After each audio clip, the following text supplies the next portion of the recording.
You're listening to The Kick on Longbox.FM.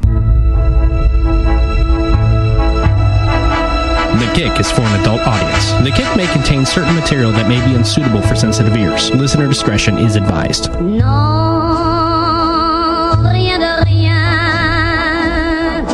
Non, je ne regrette rien. Ni le bien qu'on m'a fait, ni le mal, ça m'est bien égal.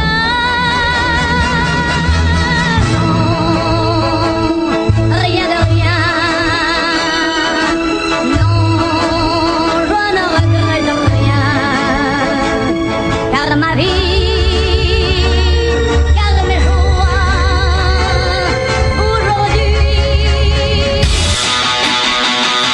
News, politics, and discussion. This is The Kick. What you say, what you say, what you say, what? We're cool like a boy. And it's back, The Kick here at Longbox.FM Studios, brought to you, of course, by Riley's Brewing. Thanks, Dan. Yeah. There he is. Thank you, Dan. Brought to you so much, he's actually here. He brought the beer tonight in person and decided to stick around and do a show with us, I believe. Why not? Yeah, it's funny how those things all work out.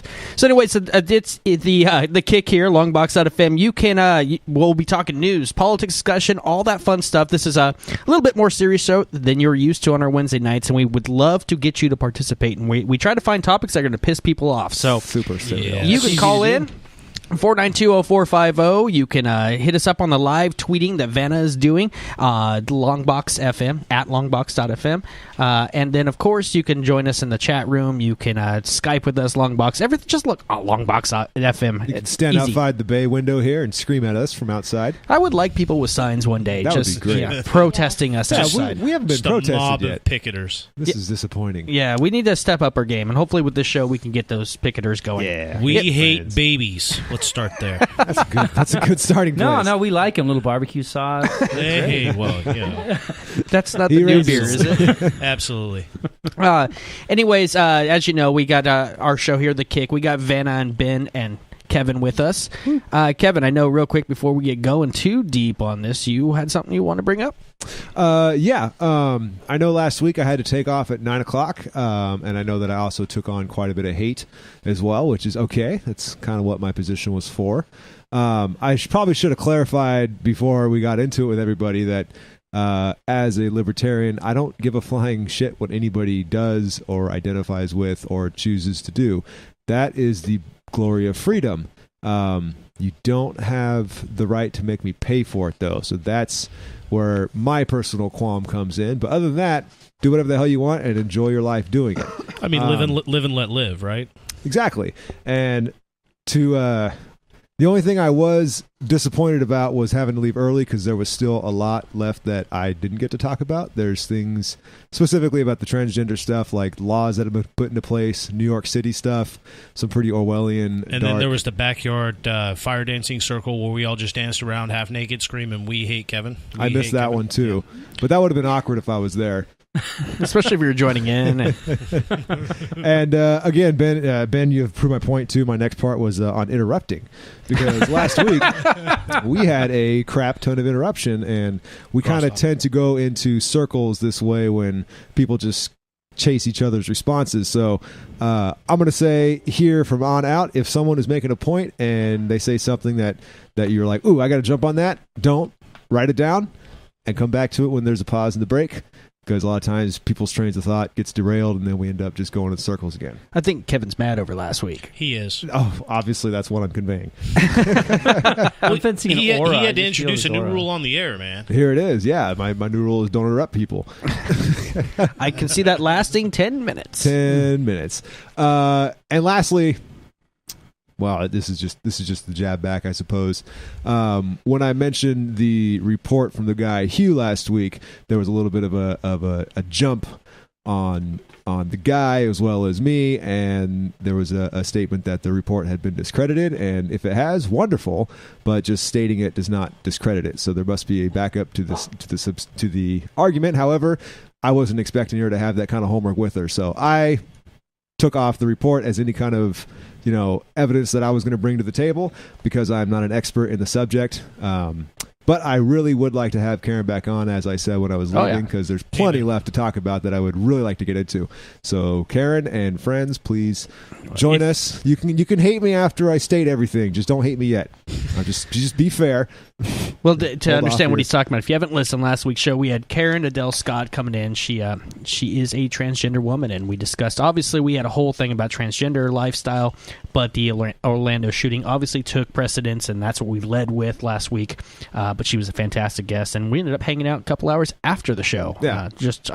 Deep. There's so much to her. So many onion or layers to that onion right there. And I'm not saying I don't feel like I didn't get a chance to speak. I said, I feel like I was on it as much as I could have been or should have been. There was just more to go and not the time that I wanted, which was 2 or 3 more hours. I mean, we can go on forever on those kind of subjects, but hell yeah, when she gets back, it's going to be a good show. And let's move on to this week. Let's talk about, this week's show. We got our guest now. Obviously, you know him from every week. On every show that we do, we drink him. It's Mr. Dan Riley, owner of Riley's Brewing and Steel Structures, correct? Yes, sir. Thank you very much.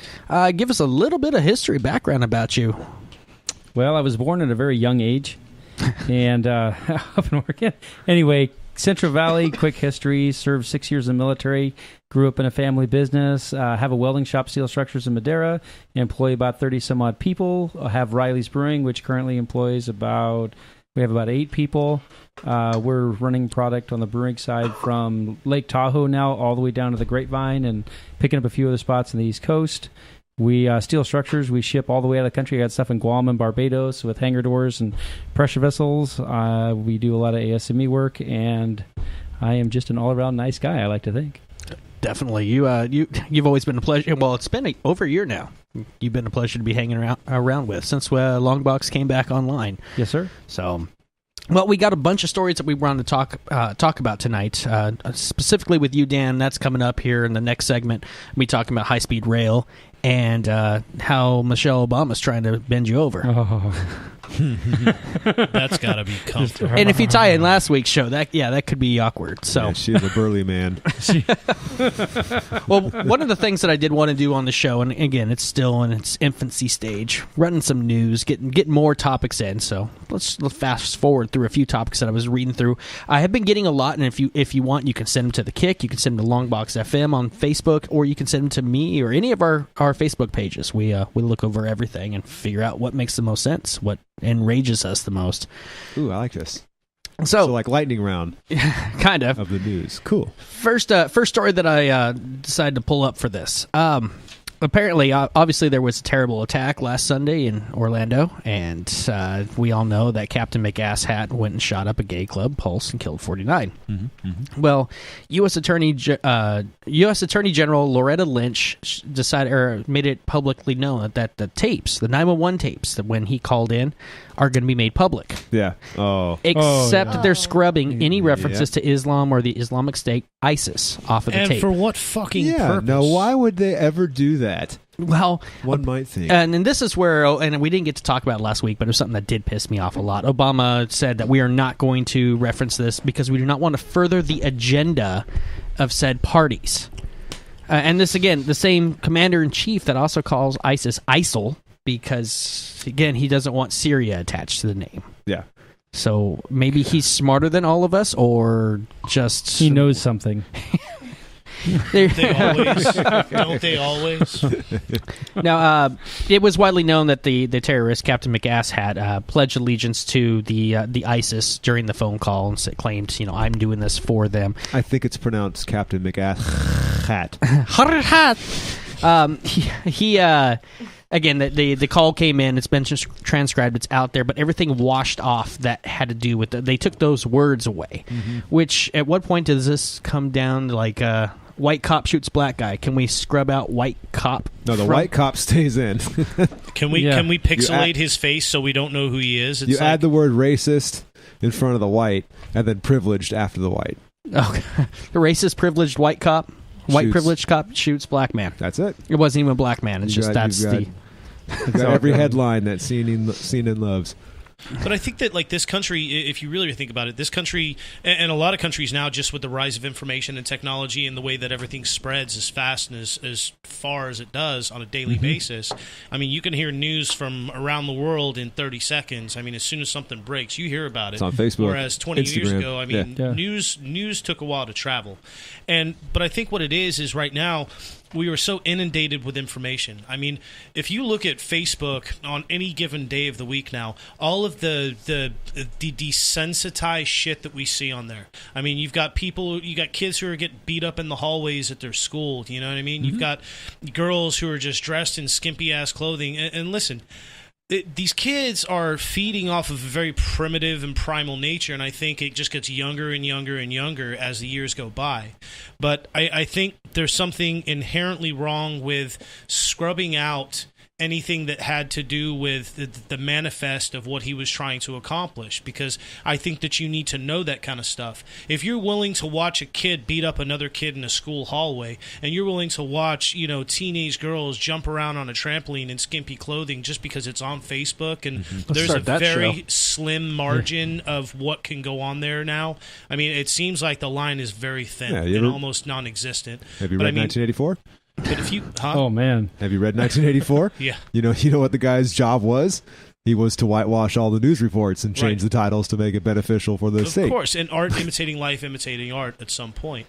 But I guess the point to what I'm saying is this: if you're going to desensitize yourself to any point, I think that you need to really stay in tune with what's actually out there. And I think that we need to be allowed to hear that, because we need to know whether or not it's not up to the news or the government to tell us who this guy was. It's up to us to make an accurate opinion of who he is based on what he actually said, his true actions, his true words, 100% unfiltered. And let's not beat around the bush. Everything that's going on right now is being filtered through the media, and it's what they want us to see. Well, you just described the absolute purpose of the free press. The entire point of going out and being a journalist yourself, seeking truth, and being able to express that truth to others. Absolutely. I disagree with what you said. Please. I feel like social media and stuff like that, it's desensitizing people, but for the most part, it's also liberating people in many ways. I don't know if you guys remember when Mike Brown that first came on. I was watching Periscope. You were actually able to be in the riots. I went to the Trump rally, and I protested as part of Republicans Against Trump. And I really wish that I had the opportunity to Periscope it, because I actually kind of got in front of the one person who got arrested there, and they blew up the story. For the 3 minutes of chaos that there was, the rest of it was peaceful. So if you don't have that live first account media, I feel like it does more good than harm. But what I'm saying is, to clarify, what I'm saying is, if you are going to upload videos of guys getting in street fights and people falling off bridges to their deaths, if you're going to be one of the contributors to the desensitizing, side of social media, then don't cry foul when something truly offensive happens. When somebody turns around and it's actually something that's tragic and something that's going to infect an entire cross-section of the world, don't whitewash it and say, well, look, we're just going to take this out because we don't want you to hear it, because you probably can already generate your own opinion. No, I want to generate my opinion on the entire truth, not 80% of it, not 90% of it. I think you got something it comes down to people. Yeah, I think it's desensitized people to the level now that it needs a baseball bat to get a shock value. Yeah. So before, the 1920s, you saw a girl's ankle, you're like, wow.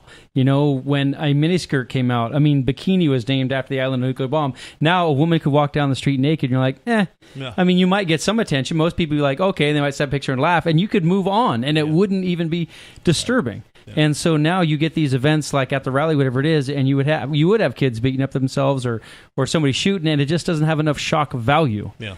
I think that's one of the things we're desensitized to the point shock almost doesn't mean anything. Right. I have an issue with the live tweeting stuff.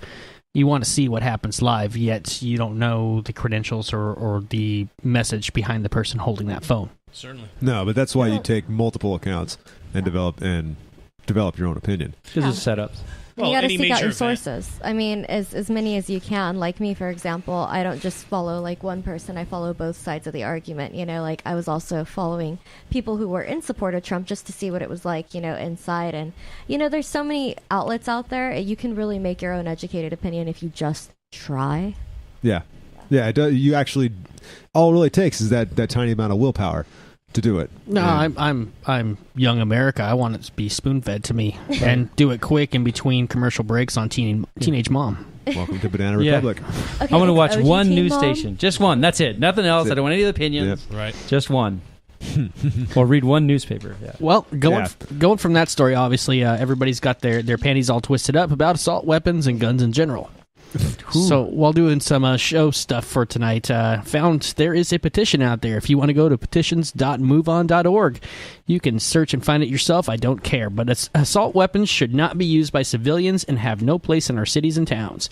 Currently, 583,000 signatures, and they start off the message with Orlando, Sandy Hook, Aurora, San Bernardino. What do these horrific shootings have in common? Assault weapons. And so now they're taking this to the government to get them to sign a bill, which is the left side's been pushing forever to get rid of all of assault weapons. A little more in common than just this assault weapons. Yeah. Let's, You know, let's not just tag it on one thing here. Yeah, they're all gun-free zones. Yeah, that's another one. Gun-free America. Yeah. All I heard was after 350,000 was that 350,000 383,000 people 300 signing, saying that they want this done. Good so for them. 300 some odd thousand people who are volunteering to become new citizens of New Zealand or something. Yeah, or 353,000 people who get to vote again on which one of them get to actually go take away the gun from the guy that's willing to die with it in his hands. So there's another. Have fun with that vote, because you guys can do all you want, signing petitions and shit, but you don't vote on rights. Period. Yeah. You have a right to defend yourself. You have a right to level the playing field with whatever your enemy has. You have a right to bear arms. It is not limited to muskets or knives or your fists. Just hand batons out to all the police. Yeah. And they're on the terrorist watch list. So let's go back. So right now we have at least 2 or 3 accounts of somebody who's already breaking the law. So instead of introducing more law, which I understand, and I could be wrong, that the Republicans and Democrats locked that up today, nobody could get anything passed, if I understand the bills that were set up in the Senate. Mm-hmm. But if we would have enforced the laws that are already in place, that whole incident would have been avoided. So let's enforce what's already in place before we create new laws, because it's obvious now that we don't have the competency to even keep track of that. In the news, Senate rejects 4 gun proposals inspired by Orlando attack. Right. I saw that. 2 were Republican and 2 were Democrat. So essentially, they couldn't even get 60 people on either side. I personally believe that whole thing was just a show to let people know, yeah, we're going to do something. In reality, no side wanted anything done, or they could have got 60 votes. Yeah. I mean, there's enough Democrats to get that alone. Yeah. So they couldn't even get their own party behind it. That was a show. People just wanted to say, look, we're all doing something. Both sides wanted to say, yeah, we're involved. Reality, now it's put to bed because they're all going to say we couldn't pass anything. It was all the other side's fault. Everybody gets to go home neutral, and now the incident's over. Yeah. And politics at its best. It's like when the boss is around, you look busy. Yeah, it's like, I remember when the Republican was speaking, I saw the president speaking, I saw a bunch of other people talking about this event, and I heard blame it on the president. I heard blame it on the FBI. The FBI says, well, we're totally underfunded. Give us more money. We don't have enough people to enforce all these things. I heard blame. When it was all said and done, the only thing I didn't hear, which I started listening for, was nobody blamed the shooter. Yeah. Yep. Nobody blamed his agenda. Yep. Right. Everything else but that. He couldn't help himself. Yeah. America forced that upon him. Of course. Right? That's what drives me It's nuts. cultural. It's institutionalized racism. There's no self-accountability these days. There really isn't. Well, let's move on to Captain McAsshat's father, which, tell me if this sounds familiar. Sadiq Mateen, the father of this guy, made several advocacy trips to the nation's capital over the last few years. The latest was in 2015. He met with a bunch of people from the House of Representatives to talk about, who knows, but he was in there hanging out. Sorry, I'm not that great on the news. But yeah, he's been a part. He's been lobbying in some senses. He's running currently for president of Afghanistan. This is a pretty high standard moral guy. He did put out the post, God will punish those involved in homosexuality. And this happened after Sunday. So, still holding on to that hard party line right there. A little too soon, my teen. He's got a YouTube channel, and then you can search that all on your own. I don't want to promote or support that asshat. But yeah, guys being apart, shaking hands with those up on top who are trying to pass those laws supposedly for guns, and backdoor handshakes. A little bit of Osama bin Laden. I think what you're leaning towards is that the government is corrupt, and that is a stance that I just cannot get behind, sir. Yeah, I won't tolerate it. There's no way. There's no way. I always say follow the money. Yeah. Where money, there's power. Well, absolutely. I mean, you follow the oil. Talk about the Afghan-American ties. I don't even think this is about oil. Well, oil usually is money, and you see where the money and conflict and... Now, I'm sorry, I'm pulling out my tinfoil. By the way, the show's sponsored by tinfoil. Get it. Wear it. It's a good look. Helps keep those beams out of your head and also the sprays from the airplanes above. Thanks, Reynolds. Reflects the hot summer sun, too. Again, if you want to participate in anything tonight, 492-0450, or you can Skype in, Longbox.FM, or talk to Vanna. She'll be in the chat room and live tweeting. Next story, we got Donald Trump. Now, of course, Donald Trump has not been known to be a guy to jump on board some recent event to capitalize, but he did in this case. He put out a tweet saying, "Thank you to the LGBT community. I will fight for you while Hillary brings in more people that will threaten your freedoms and beliefs." Yeah. That's just stirring the pot even more. That's hard, just, let's hard just jab keep right the there. rumor mill going. Yeah. Keep the hate up. Keep that hate up, Donald Trump. Well, the point of the whole Push story is they're talking about how there's actually a growing number of gay and lesbian voters supporting Trump, but actually fearful of outwardly supporting because they say in one tweet, it's easier to come out of the closet. It's dangerous to come out as a Trump supporter. It is. It is. That's been done on purpose, absolutely. Admit that you're gay? Easy. No, Admit that you like Trump? Fuck. Yeah, no, it's. I mean, it's been purposely. His entire campaign, the media on almost both sides, and I haven't followed it very much, but from what I hear everywhere else, it is almost a political death sentence to support Trump without being like having all the fervor and foam and shit coming out of your mouth at the same time. It has been one character assassination after the next. Now, I'm not supporting the guy. I don't vote. But to not be able to see what has happened to this particular election and to think that it's unique, that, Trump is a racist, misogynist, patriarchal. He's been in the limelight for 20 plus years of his life, and it wasn't until he ran against the Democrats that he's now the most hated man in America. And people they're kind of just washed up into what they're told once again, and there's this huge cyclone of just hate. And you ask anybody that's an anti-Trump, anti-Trump or Trump protester, they won't be able to tell you why. They just know that they hate him.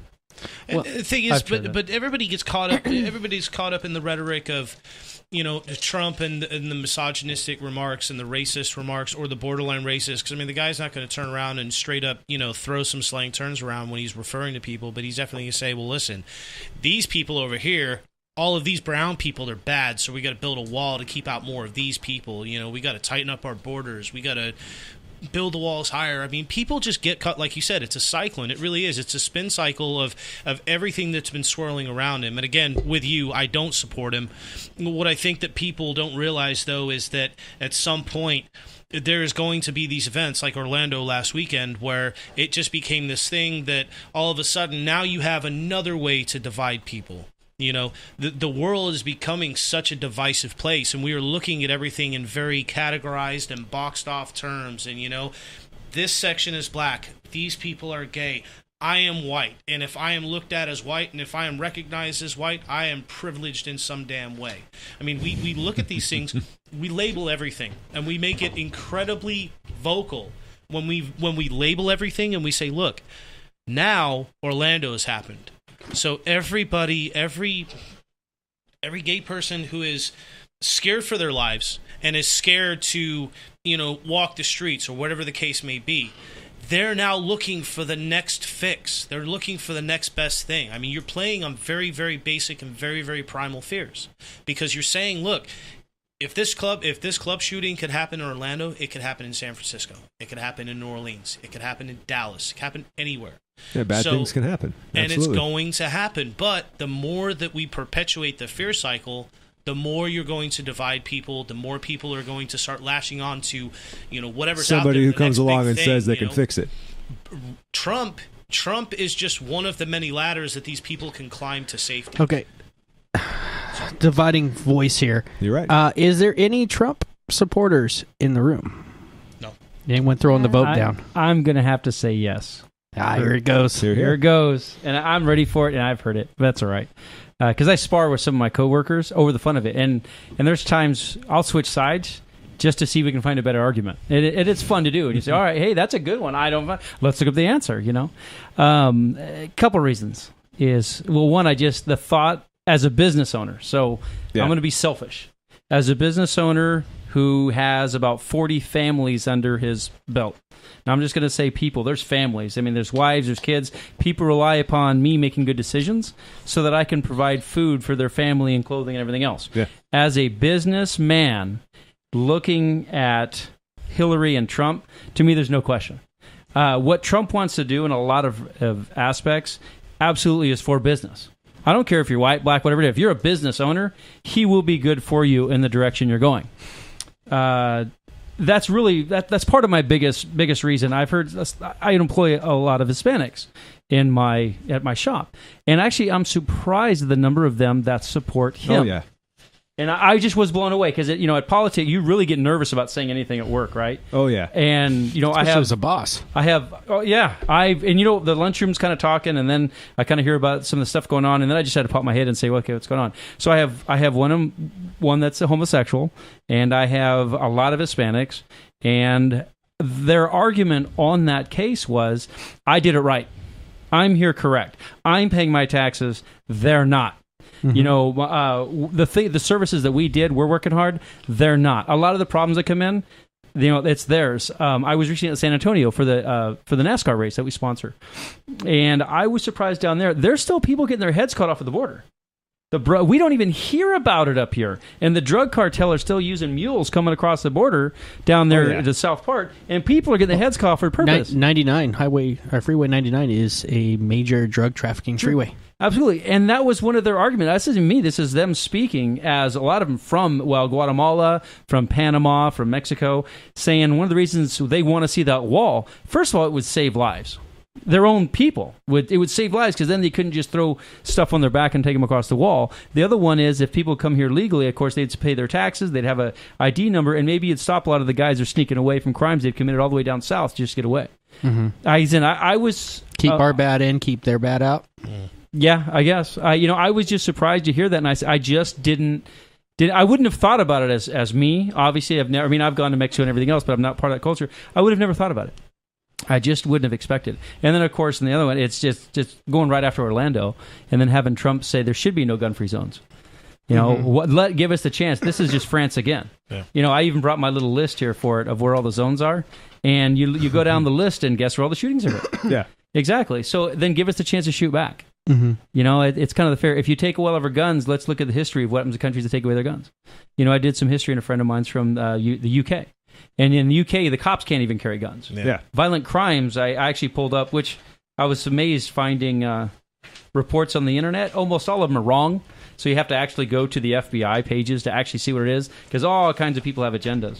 But I found out, that the UK, actually, according to their own list, that violent crimes are way up, especially the last 6 years. Yeah, knife crimes and home invasions particularly are out of control. Smash and grabs. People can't defend themselves. No. And with a huge Muslim population in there, again, most of them good, not going to get down that road.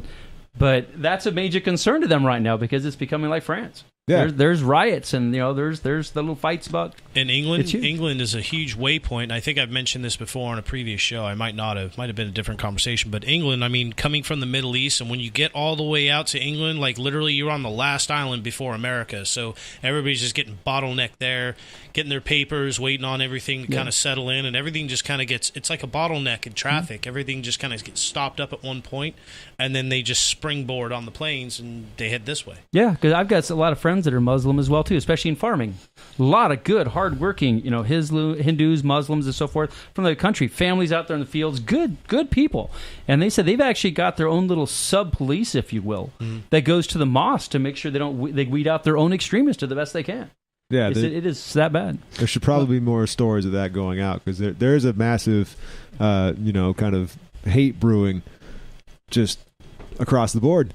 And I wouldn't say that the Orlando shooting is any different with the father that's got so many ties, and the fact that he called 911 and spoke directly exactly what his what his agenda was. The Orlando shooting was just a bump. Is that anything? Yeah. I mean, that's very similar to like the passport being found on the 9/11 ground zero.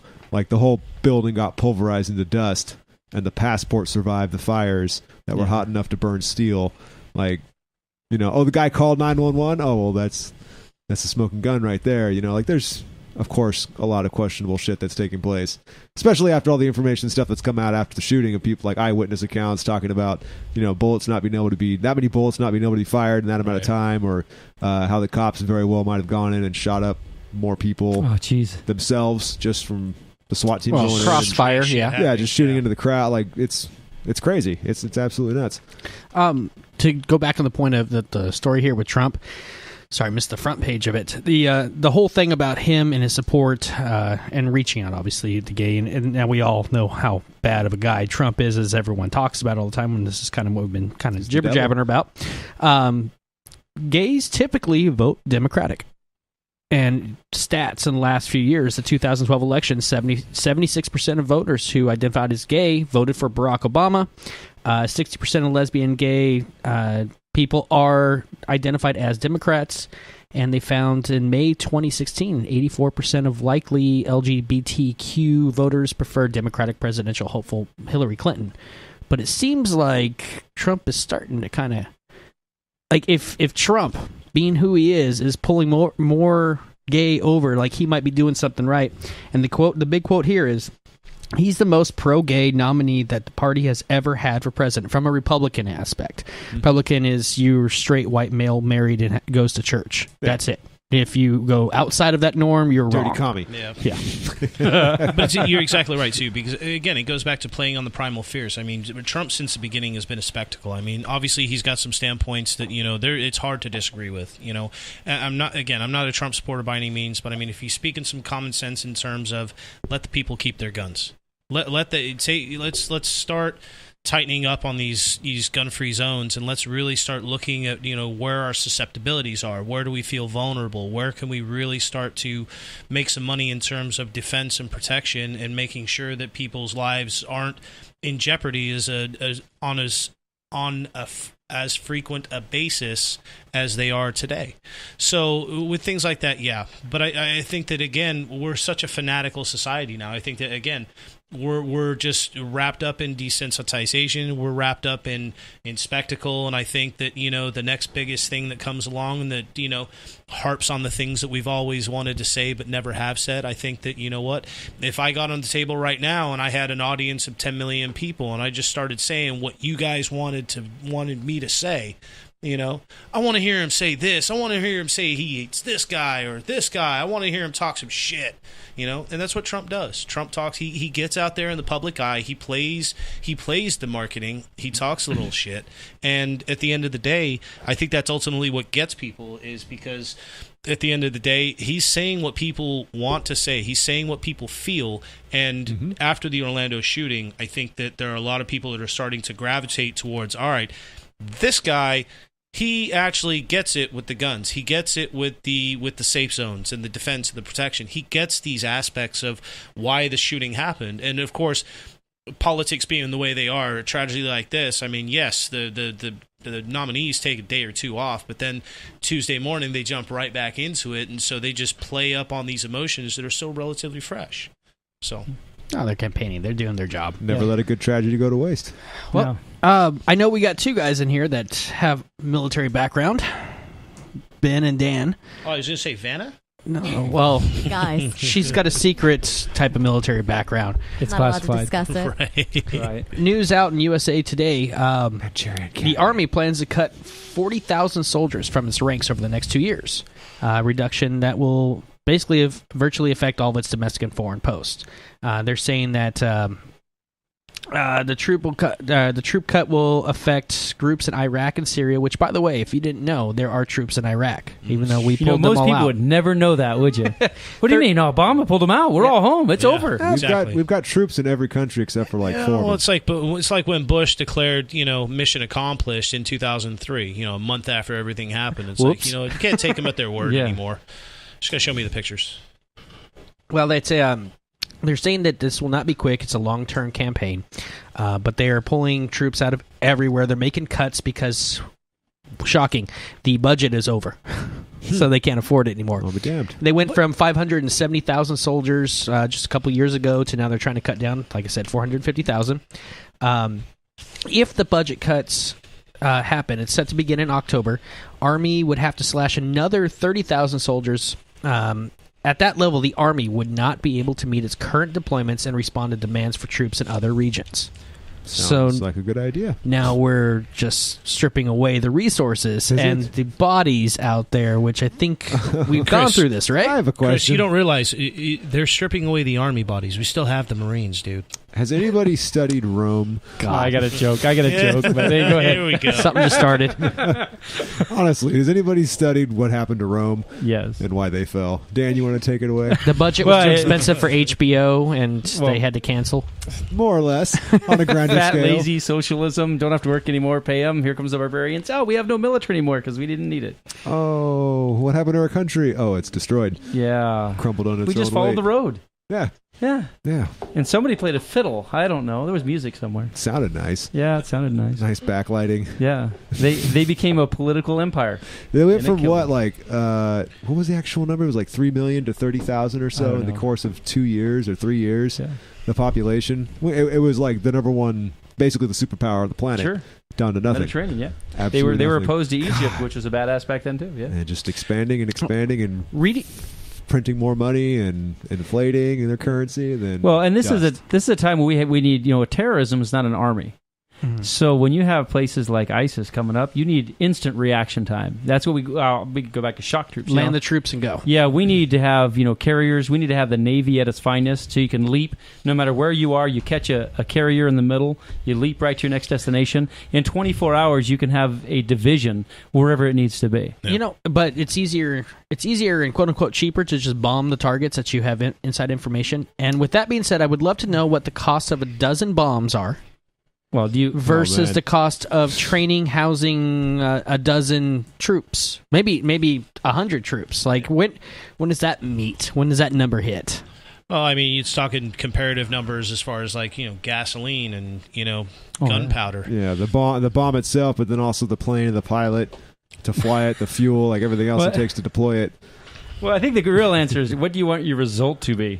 I think 'Cause we could do should be able to Hiroshima afford way more. Well, yeah, if you want to just nuke everything, there's no president ever going to touch that button ever again, unless it's Trump, which everyone's screaming that's what he's going to do, like first day in office, just for shits and giggles. I wonder what happens if I do that. Somalia. Why? Because they were small enough. Yeah. Well, let's just hit on that, because I've always kind of toyed with that too. If you're the enemy, you're Kim Jong, you're whoever, and Trump's president, do you say, that bastard's crazy enough to do it? You know what I mean? Do you ever sit back and Maybe say, we need that's that. crazy versus crazy right there? yeah, but he might do it. Maybe I should shut up for a little bit, because if I really stretch my neck out, he may chop it. He may not mess around. And maybe that's good, maybe that's bad. But the point is, where that line is. Right now, look at China. Mm-hmm. Look at the sea. I mean, holy mackerel, talk about an expansion. Yeah. And what are we going to do about it? Nothing. But China only got, I don't know how many aircraft carriers they have now, but I know like 2010 was the first one they ever got. No, they're like ants. They just stack their planes on top of the people, and it's a constant rotation of flotation. So a lot happens in 5 years. Oh, man. Look at it. A friend of mine, of course, he's a colonel at the air base now, but if we were to go head-to-head with China, let's say in an air battle right now, let's say it all breaks loose, China goes head-to-head, we would kill them 10-1. Our technology is a lot better. However, their manpower outnumbers 40-1. But they can't get here. Well, we're just talking air power. Let's say we clash over. Let's say they just step on Thailand and say, "Here we are." They go over to. Oh, we just can't do anything about it. Basically, there's nothing, because we can't win that fight. We cannot. If they decided to load up ships and just start coming over, Are we really going to do something about it? I think we could sink the ship before it got here. How many ships would they send? No, we wouldn't because we couldn't just take an aggressive action. So Because of course you got we have to 4,000 ships hitting your okay, shores. now hang on. There's 4,000 ships that are all sitting 100 miles off your land because that's international waters. What do you do? But you're talking Bay of Pigs type shit right here. I Right? think Well, you of ask course. questions So then before one they out- get 100 miles out. And what do they say? That's what all we We're would do. Yeah, that's all we do. And Sit at 100 and miles stare. out, they come at you couldn't kill them all. If all these little ants, I'm giving obviously a hypothetical, bizarre situation, but you couldn't get them all. Let's say they start all the way in Alaska. They have enough people to cover the whole damn coastline of Plus Mexico. missiles What on do the boats. Don't forget that. and That's there's it. armor. So basically, you're just walling everybody in. You create the perimeter. You basically stomp siege 'em. everybody from. Yeah, it's an old you school just- siege. and That's you just it. keep closing in. Wasn't that what tightening they're the doing? border, tightening the line. And then you go deeper. The economy aspect, the debt to China, the what they produce and we buy. Well, also their economy is based on us buying their stuff, though. Yeah, but if they're going to war, I don't think they give a shit. right. yeah, it's it's there's a it's certain kill amount or of be killed, national and pride. Trade lines don't matter anymore. I can tell you this: if they go to war, it's because they're printing their money, and if that's the case, it's because the Federal Reserve's behind it. So it's gonna be the Federal Reserve funding both sides. What's the again. next stage of 1984? Hey. The Pan Asia or whatever comes gets us. Yeah, Europa But versus see, Eurasia. a public expansion like the Chinese military. I mean, that still stands pale in comparison to the fact. I like that you said it earlier because you echoed a sentiment that I long believed for years that terrorism is not a physical force. No. Terrorism is a mindset. Terrorism is a way of life for the people that choose to involve themselves in it. Here you go. You want to piss off people? Terrorists today are what made America from the British.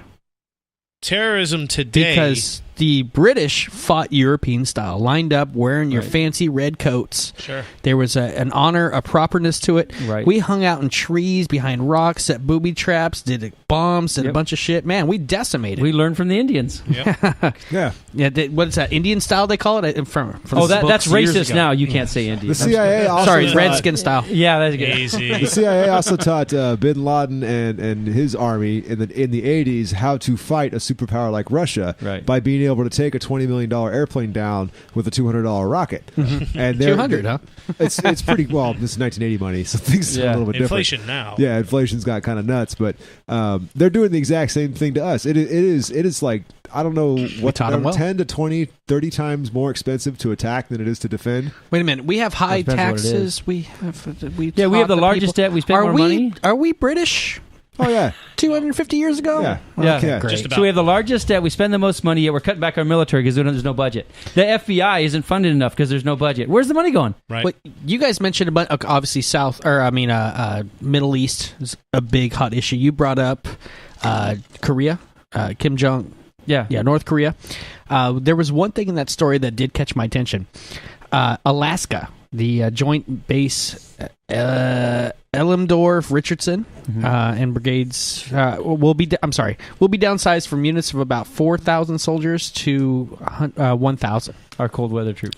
Now, our Alaska base seems pretty damn close to, well, I mean, according to Palin, Russia. backyard. It's Yeah. Backyard. Yeah. backyard. It's a stone's throw, eh? Isn't Putin one of those guys that you just know can turn when he gets his period or something? I don't that- think we're worried about it though, because if we take our troops out of Alaska, I mean, they've still technically got to get through Canada, and that's No. Well, It's not that It part. depends on who It's attacks. the closeness of, and Right. if you've got any. I mean, you need a crew ready to, like you Right. said, you want to just dial it up. Hey, we got something. Get the base set. Go. We're sending people your way, but have everything set.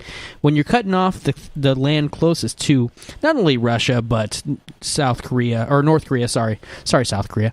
When you get them closest to that Pan-Asian area, don't you want some build up there or just some standby troops or something? I mean, But see, where we we're cutting don't- off is weird, isn't it? But see, the thing is, okay, the 2 deployments that I did, and everything, unless you were going to Japan, say Iwakuni or Okinawa, you flew from the West Coast and you stopped in Hawaii, and then you moved on from Hawaii and you went across and you finally hit the Pacific Rim. The thing is everything else, all of these the deployments we did to the Middle East, we went east. So, I mean, we did those hops and we met up with the Allied troops and we were on Allied bases and we were moving in Allied circles until we got to what they call theater. And then it was just game on from there. So we're smart in terms of how we get to different places that we need to get to accomplish the things that we set out to do.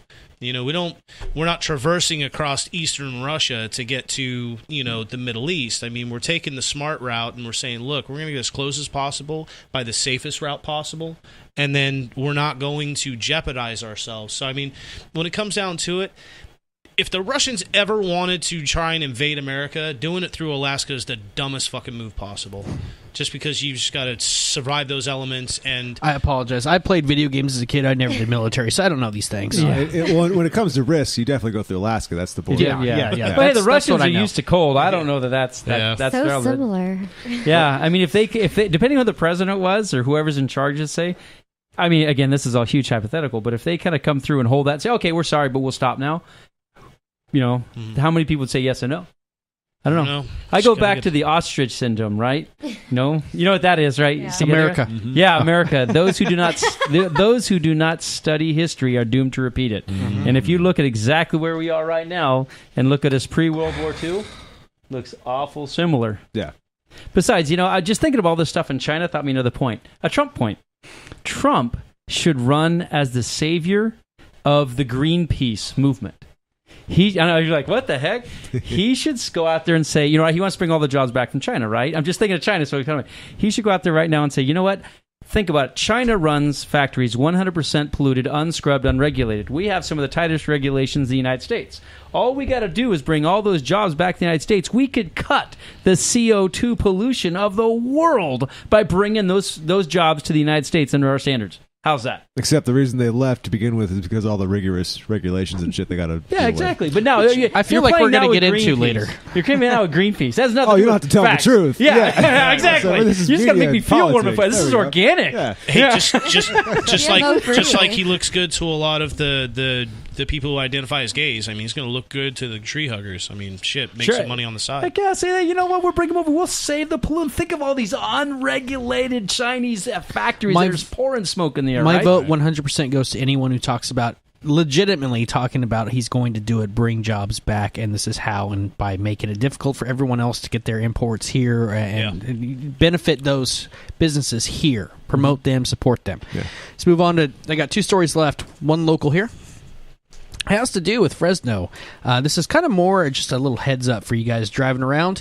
Fresno police have launched a crackdown on traffic violations that endanger bike riders and pedestrians.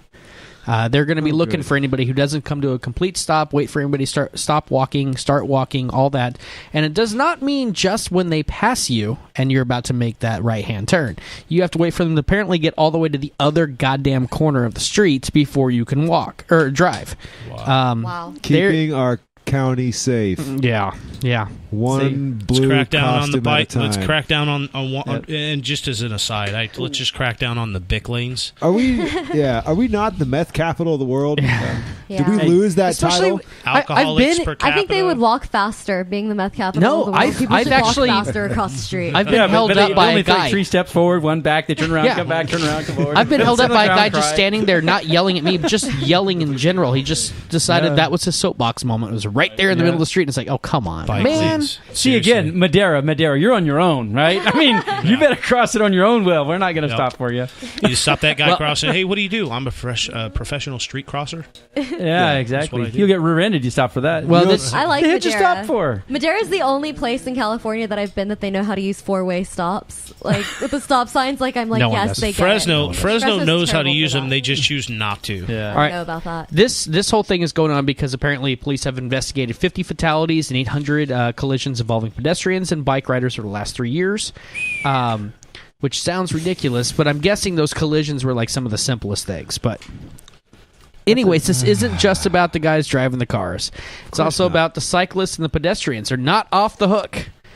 some traffic laws may apply to bike riders and pedestrians. Basically, jaywalking is now going to be a thing for the next 2 months. Watch out.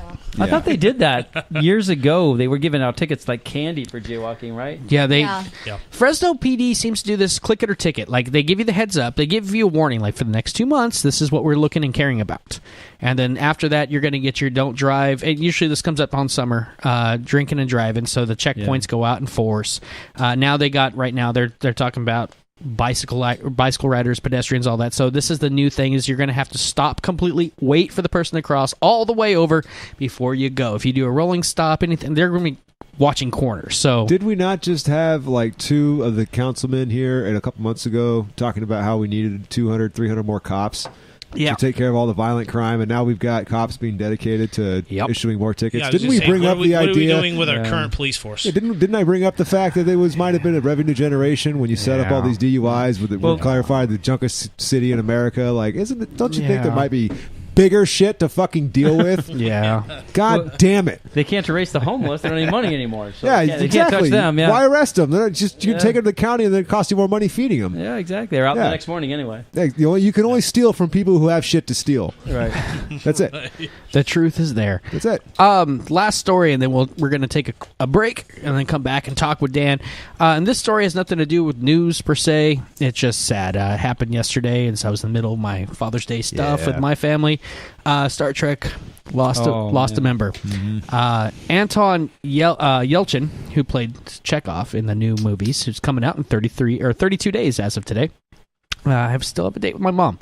Unfortunately, was crushed and killed by his car. He got out of his car and went to the mailbox. The car rolled back, crushed him, pinned him. People didn't find him for like 4 hours.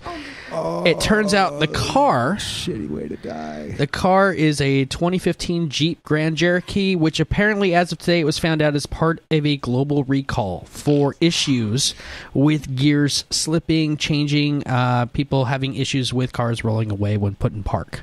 So, especially next to mailboxes. Yeah. Damn. So we lost our Chekhov, and it'll be interesting to see what happens in the future. But yeah, I know it has nothing to do with what we're doing on this show tonight. But should we check it off the list? Dude, you just want hate mail. I think they made up the bit about he was checking his mail. I think he was seriously trying to ghost ride the whip. I really think he was trying to ghost ride. That Wednesday night is the night for that. Anyways. Oh, hang on, I forgot a letter. It's official. There we go. I'm a hater. Oh, my God. You guys are all horrible people. We are going to take a break. We're sitting here with Dan Riley of Steel Structures and Riley's Brewing, of course. We're going to be chatting with him about HSR, how they're boning him to 6 figures so far. And then, of course, Michelle Obama's got a little special something planned for him, and we're going to get into all of that, as well as what's going on with him, where you can find him, breweries, bars, things like that. That's all coming up here on The Kick. This is Longbox.FM, and we'll be right back.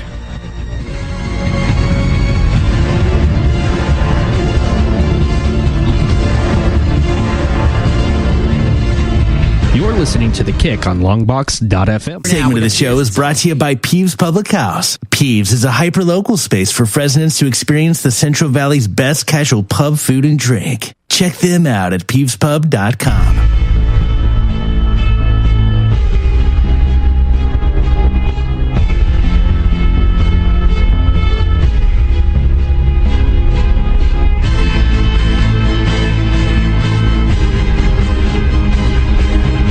All right, the Kick is back here on Longbox.FM Studios, brought to you, of course, by the man in the room, Riley's Brewing. There he is. Yay! Where's the camera? All around 360. So, we've touched on a handful of topics as we, again, the infantile stage of the show, week 3, trying to figure out our format, our structure, but seems to be working. Throw out a story, get a lot of people pissed off, and outside talking, smoking, getting angry, and then keeping this going until probably Wednesday, right, Kevin? That's the idea. Yeah. So we have, as I said, the man of the hour, Dan Riley here. He is the owner of Riley's Brewing, the guy who brings you such great brews. As of course, right now, Vanna, you're drinking what, the ginger? Yeah, the ginger beer. It is amazing, seriously, and this quarter Japanese girl has to say this is like going to be the best beer you'll ever have with sushi. I'm not giving you ideas, but if you want to go to roll one for me and pair it with this, You can't go wrong. Seriously, ginger beer. Yum. There you are. It's amazing promo. It's It amazing. It is. Promo That's was well done. I couldn't have made that up. Yeah. That's not a promo. That's the truth, yo. Hashtag Toilet Symphony Part Yeah. 2, Vanna. Hashtag keeping it real. That's it. So, anyways, Dan, we'll talk about what you got coming up, especially the place out in Clovis, and maybe some special new bottles coming out. But the big reason you're here, it was touched upon on the Dirt Daddy podcast a few weeks back when we had Ray Appleton on, and I've heard you on KMJ talking about this. You are a man who owns a company, has a lot of employees, and is totally rich except for the fact that you're getting bent over by high-speed rail right now, correct? Yes, sir.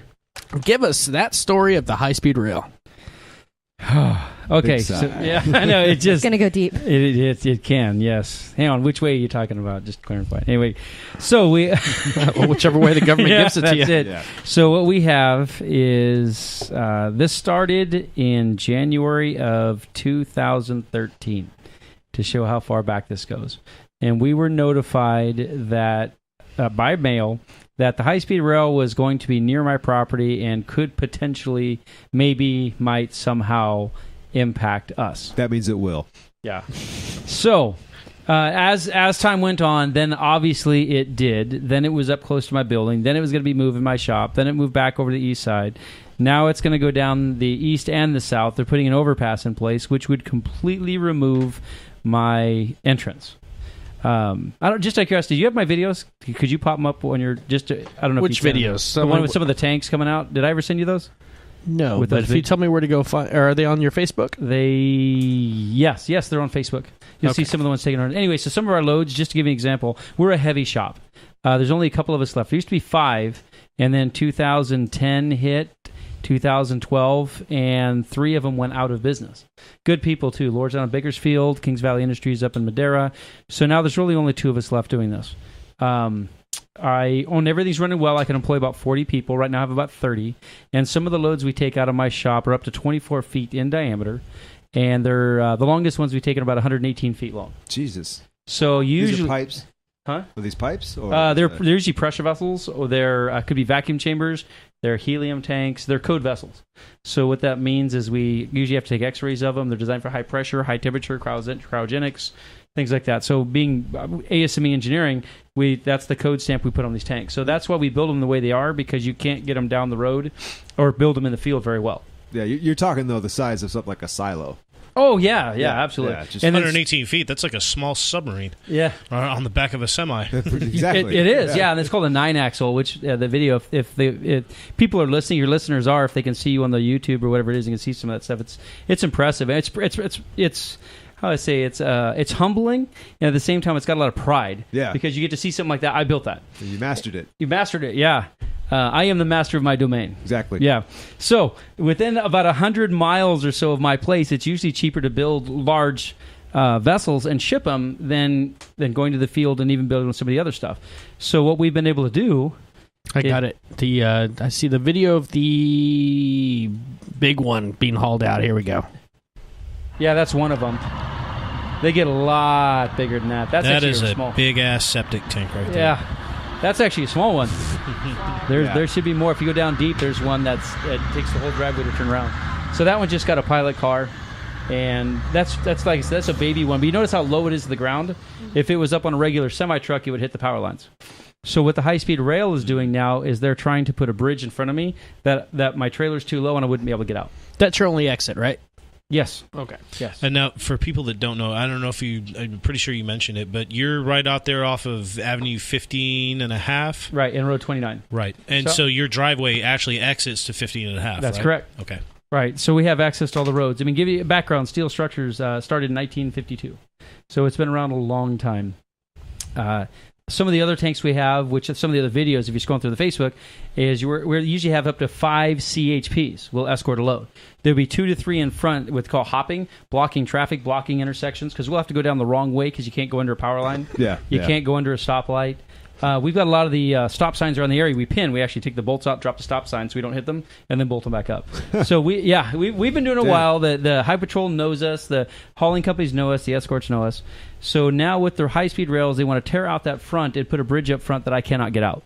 And when we argued the value of it, they looked at my property and said, okay, Based on the amount of land we're taking, based on the real estate appraisal only, so no goodwill, no future work, we think we can give you about 257. To give an aerial for those watching the video, what are we looking at here? Okay, so 15 and you're at 15. Go up a little more. 15 and a half. What? My bad. Up a little higher. Thanks, Google. Wait a minute. That doesn't look familiar. There we go. See, Riley's Brewing Company, steel structures. That's pretty cool. So you'll see. And horrifying. And horrifying at the same time. Are we alone in the universe? So the entrance, is it? Right, a little farther to the left. That's right the driveway. here. Right there. So that is where we take our loads in and out. And that is where they want to cut off. So actually, if kind of where my office is there, it actually says Riley's Brewing. That whole front area up to my blasting bay, which is that building, they're going to take all that. So this right about here is supposed to go all the way away. over to the train tracks. So, wait, here to the train tracks? Yeah, go down more, go down. Never thought I'd tell you that. Go down. All right, all the way to the train tracks. Up a little bit. And then you kind of get the idea. Right there. Yeah, see where those little silos are? Yeah. Now, if you take a line and draw it straight over to my office. Okay. That's what they want to take. Where all the stuff is. Where all the stuff is, absolutely. So this is safe, but your entrance and a lot of your land is gone. Right. Now, on the east side, see where it says that my fence right there? Kind of see it just on the east where it says Road 29? Yeah, right there, that fence. Nope. Kind of go off that kind of angle. The train tracks are right along that. Yeah. So they want to take, their original was supposed to take my building. They said that was too expensive. So they're going to take that area, and that is where the high-speed rail is going to go. So all of that said, what it would do is absolutely unequivocally put me out of business. Yeah. Okay. How much were they going to offer you, did you say? They, I think it was 200, it was either 257 or 263, depending on all the areas, is what they're going to offer me for the entire place. 1,000 or million? 1,000. And now you said doing your own research that it's somewhere in the ballpark of $22 million. Okay, so not even my research. So what I did is I contracted 3 general contractors. I'm a general contractor. I'm an A licensed engineer, and I've got a C51 structural steel as well. Sure. So, but they don't want me to do my own stuff. So I contacted a couple companies. The one who's got my current bid right now is Span Construction out in Madera. And what we say with my attorneys is we would have to pick up my entire facility and relocate because there's no way to save it for what they're going to take. It would completely disrupt my entire job. But the biggest part is, regardless, I don't know if you can. Hopefully, you can find another one of those big videos. You see a big long one turn out right in front of you. I can't get my loads out. Right. 86% of my business, we found out, we're doing the stats because they requested it, is wide loads. So I'm out. We came up with a value of $22 million is what it would take. Now, that sounds like a big number. That's not me keeping a penny. That's not me running off the next... the cost of moving all that stuff somewhere else. The first $1.5 million was Air Quality Control Board. God damn. How's that? Oh, man. You got to protect the kids. So wait, nothing to do with infrastructure. Right, that would build the building, but there's several. There's a they're talking about the air and crap like that. Right, what they did, the way I have to do my booth, I can't use decomposed granite anymore, which is the rock we blast with. So we have to use steel shot. We have to have the reclaim systems for the steel shot because it makes dust that stays in the air for more than 24 hours. The baghouse filters we'd have to redo. My painting filters would all have to be redone. Mm-hmm. Then, of course, everything has to be ADA compliant. So imagine I'm on 10 acres. And they want paved 36-inch wide minimum wheelchair drives to all of my shops. Now my crane, you couldn't see it in the picture anyway, my one crane that I take the field with me weighs 106,000 pounds sitting there empty. Yeah. So now I'm going to pick up a load in the front, so transverse weight. So that means I'm going to have 200,000 pounds on my front tires as I'm driving something across the yard. That means that 36 wide little pad there has to be over 2 feet thick so I don't break it when I drive over it. So my semi-trucks roll over 80,000 pounds full of steel. They've got to take all this. My property then, when I'm driving across my property, can't make dust. So I either have to pave it. Well, I can't pave it with asphalt because my loads are so heavy. In the summer, I would screw up the asphalt. So now I have to have concrete. So I need 10 acres of concrete, 24 inches thick. We're talking about Jesus Christ. loads like this? Like that one. Yeah, that one's coming to back out. So that's 24 feet in diameter. It's not, it's tall, but it's on a low bed, so we're able to haul that out of the yard. So I get these jobs because nobody else can do it. There's another one still showing him driving across the front. Sorry if you just can't do it, but I believe you're good enough, right? I'm not good at trolling. I'll work on it. You're the ultimate troll. Yeah. What? He's got a lot to learn still. So you're on 9 acres out there right now in Madeira, and they want roughly what, like just under an acre? They want a little over an acre. A little over but an acre. It's my access. Right. It's like I only want the first 20 feet of your house, but I'm going to take your driveway. Yeah. Right. And then, you drive a car, that's fine, but I'm only going to give you an access that's 36 inches wide. So This the shot here? that's it. That's the one that they're having the most trouble with, because that load's been done before. That's not new. And you'll see CHPs in the right. You see the cranes up in the air behind it. That's kind of a good view of my shop. We actually took that tank all the way down to San Diego. So it was expensive, but because of the design and how it's built, we could still build it cheaper here and ship it all the way down to the ever built in the field. And we were able to beat, because of how my shop works, of what other people were doing even down there. They complain in LA, they complain our labor right up here in the valley. Say, wow, you guys are horrible that I'm that much cheaper than you are up here. So this is all about HSR, high speed rail. Right, eminent domain. Good for America, and it's bringing jobs to California. That's all what that. they say. Well, it's destroying at least 40. Yeah. Well, now also I bid on my part of the own stop because I want to do some of the This steel is on the rail. best. Okay, yeah. And they looked at me and said, "You can't even bid on this because you're a non-union shop." We have a labor agreement, so that's where the Davis-Bacon Act doesn't come into play. There's this headache right there. I can see the vein.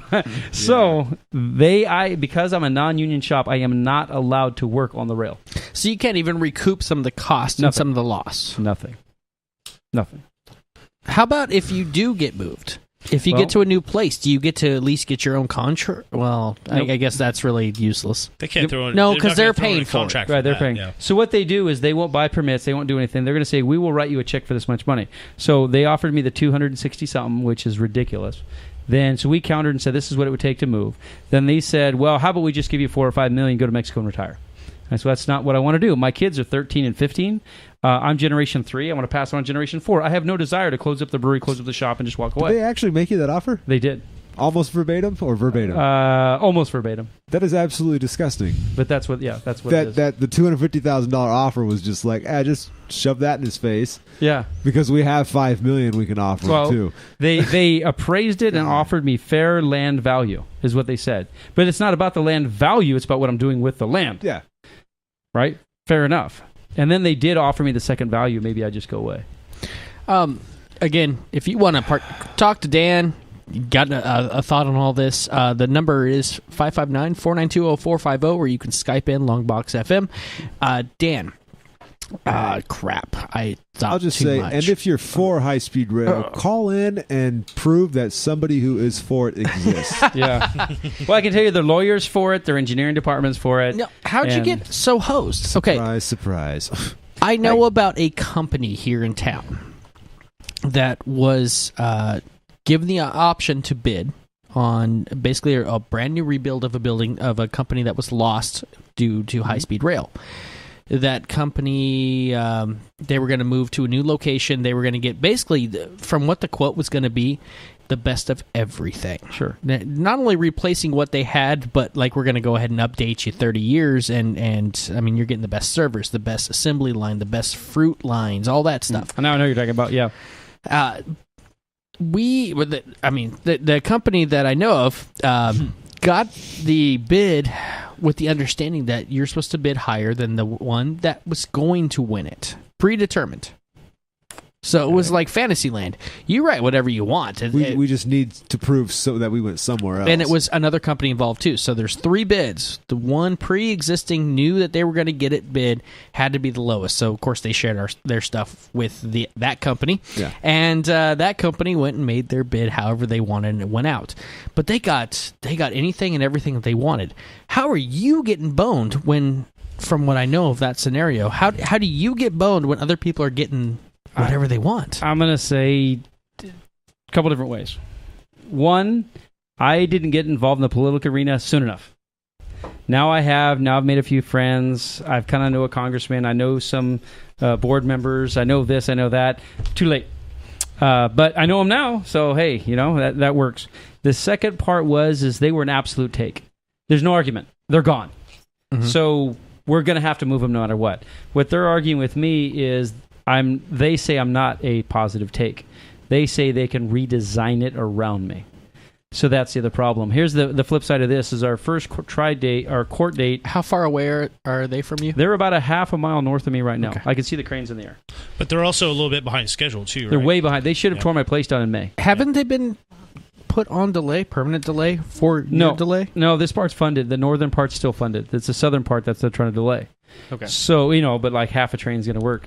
But, yeah. High-speed walk your ass. And also remember that this entire bid project, which is now like billions over budget, has nothing to do with the train yet. This is just shoring up, pouring concrete, putting the infrastructure up, putting the dirt up. They have not bought the train yet. Because they have no trains, they have no track, they have nothing else. Right, the track isn't set either because they don't have the train. Yeah. They flew to, I think it was France about 6 months ago. I don't know if you guys remember the story, to go look at trains. And I'm like, well, we're America. We practically invented the train way back in the Wild West. How do you go to another country and look at the high-speed rail? And none of them work. There's not a train in the world that is self-sufficient, no matter what they tell you. So they haven't got the trains, but it's are in December of 2014. We went to trial, and we basically, we lost. That was in May. I went to trial one time before, and we kind of tied.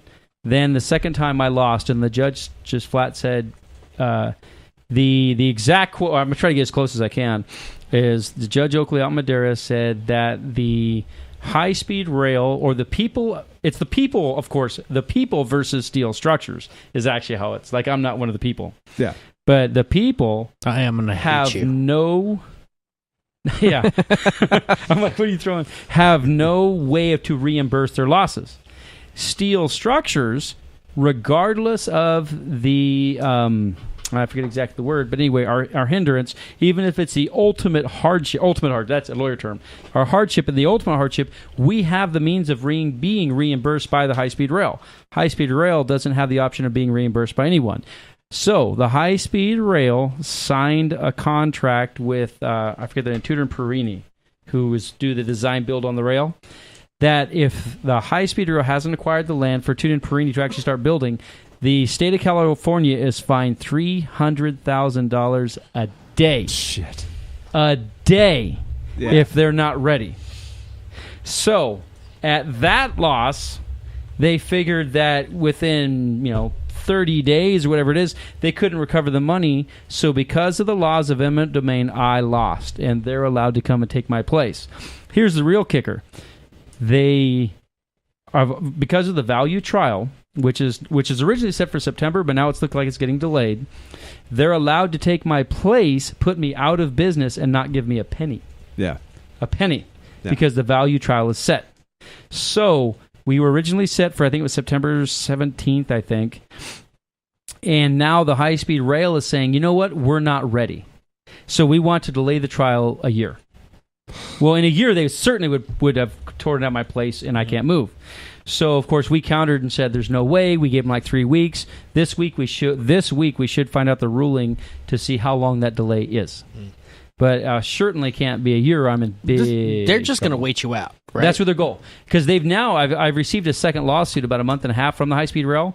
And if on the picture you saw of my property, so that other building to the west of me, that's a common driveway. So it's his property. He takes care of the maintenance of it. It's my easement, so I take care of all the drainage and have the flood pond. Everybody's happy. So the high-speed rail's taking the front of his place as well, except he signed off and said, sure, I'll take the money, go away. Remind me another story on that. But anyway, yes. So You're talking right here. Right there. So see where that fence goes up, straight up and down to your right a little bit? Yeah, right there. Straight down. That's the end of my actual property line. So that easement, the high-speed rail wants me to sign off and release my easement.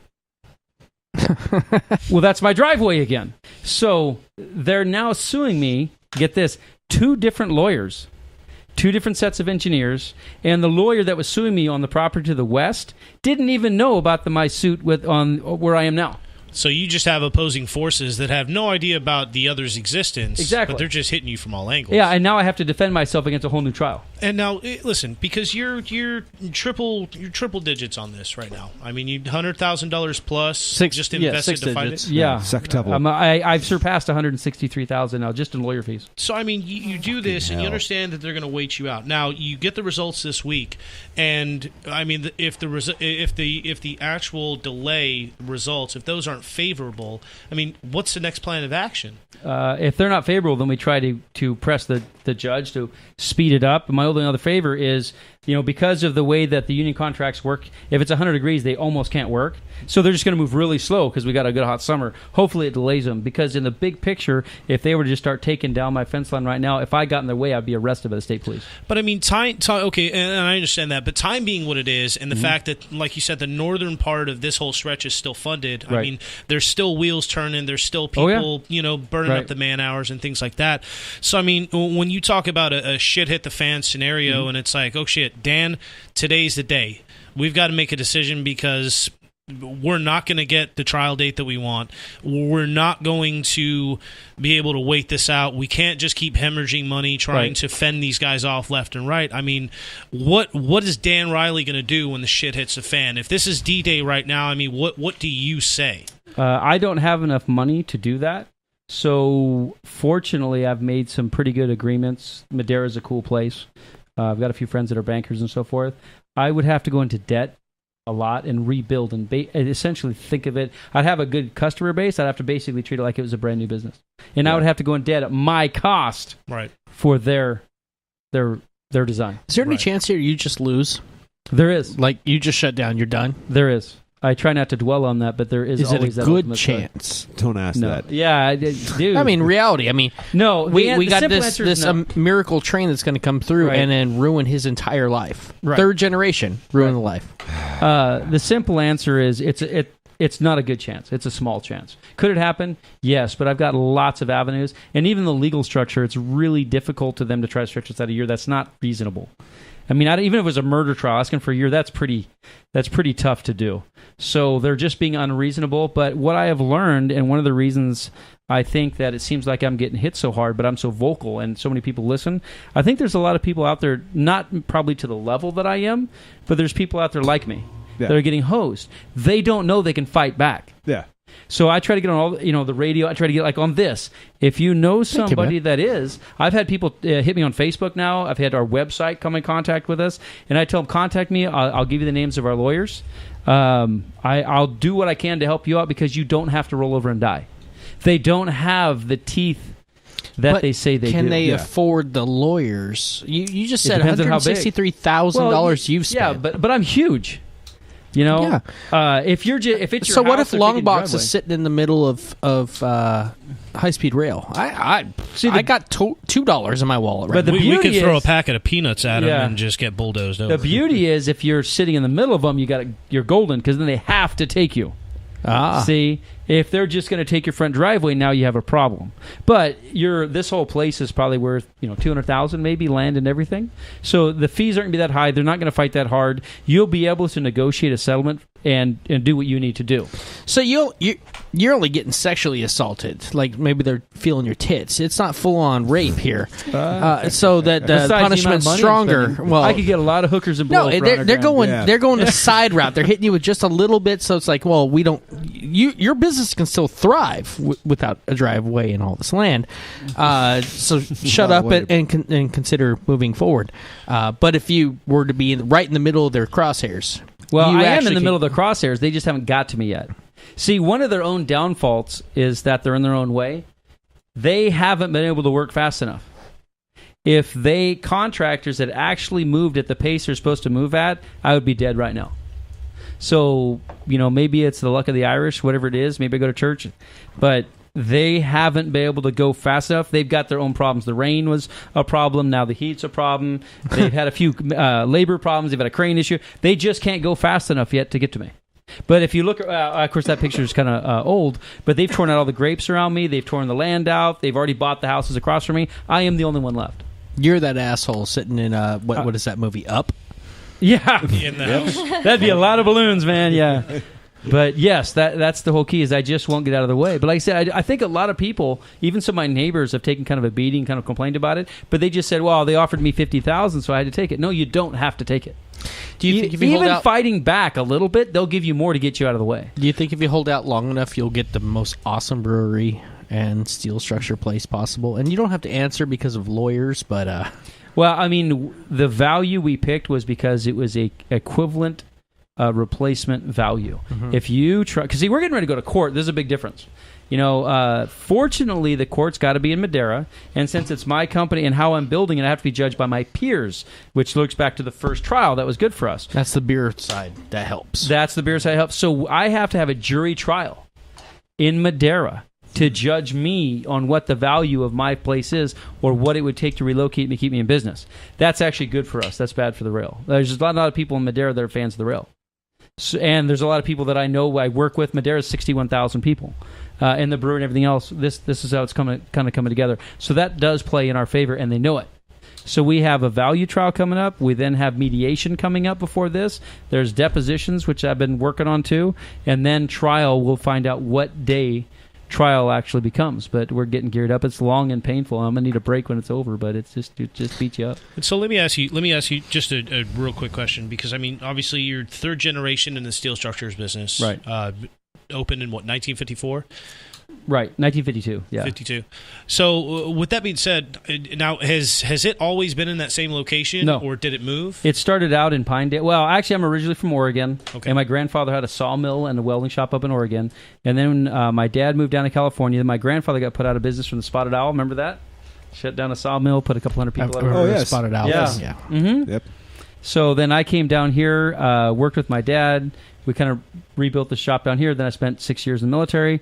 And then when it was all kind of dialed in, and then August of 2006, I took over, and it was at that location when I took over, Right. and I've been running it ever since. And so with that being said, I mean, because obviously being third generation, I mean, you've seen this business get handed down, and you've taken it over now yourself, and it's become quite lucrative. I mean, we're talking a multi- Well, it wasn't until about 2009, 2010. Sure. Then it sucked, but yeah. Sure, but I mean, within years of you taking it over, it became a very lucrative business to that end. I mean, a few $1 million a year at least. So now, when your father, he's still alive? Yes. Okay, so your father being the guy that handed the business down to you, I mean, when you talk to him, what's his counsel to you?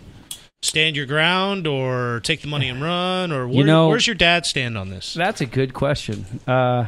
When we do talk about it, he just shakes his head, and what he tells me is, "I feel sorry for you." That's literally what he tells me. He said, "I feel sorry for you." No hard charging, storm the gates with a rifle. What can you do? It's long. It's long. It's concise. It's demanding. It's the long haul. It's you're dug in and you gain by inches. Yeah. That's what it really is. It's determination over the long run. Right. This is not a sprint. Sure. So, Okay. good question though. I'd never been asked that. I do want to switch over to the next thing. I think Vanna had Vanna, go ahead. Now, I just want to say, is there any way that anybody who wants to support you on the high speed God rail? damn Is there it. anything that Written they down, do can to we follow you? help? Well, I mean, Yeah, is there Vanna hasn't anything said that anything you in a while. want to I mean, is there a website people can go to learn more? How Yeah, I mean, you could go on our Facebook site. You know what's Okay. crazy? Have you looked at our Facebook site?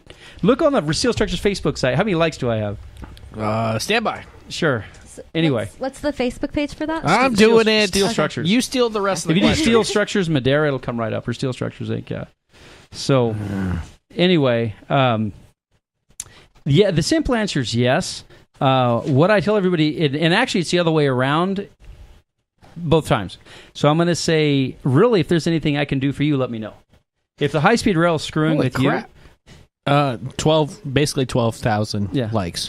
you, yeah, because of this, yeah. Wow. So Nice. that's firepower, isn't it? Yeah. So what we're able to do is, if you're getting harassed by high-speed rail, somebody taking your spot, if you think you just have to sign it, roll over, let me know. Hit us on the Facebook, whatever it is. I can help you. The other side is what you can do for me is when the time comes, and we'll let you know when the trial comes. We want to fill. A question Yeah, to interrupt there from the internet. Will that court hearing be public or recorded? it will be public, and that's where I'm coming. So we're going to hit everybody we can. A lot of my friends out of the areas. And my attorneys also, we want to fill the courthouse. I've got a couple people that we're going to try to do live broadcasts. Hint, hint. Don't know anybody that does that, but maybe do a live broadcast and somewhere around there. I don't know what kind of permits we got to get.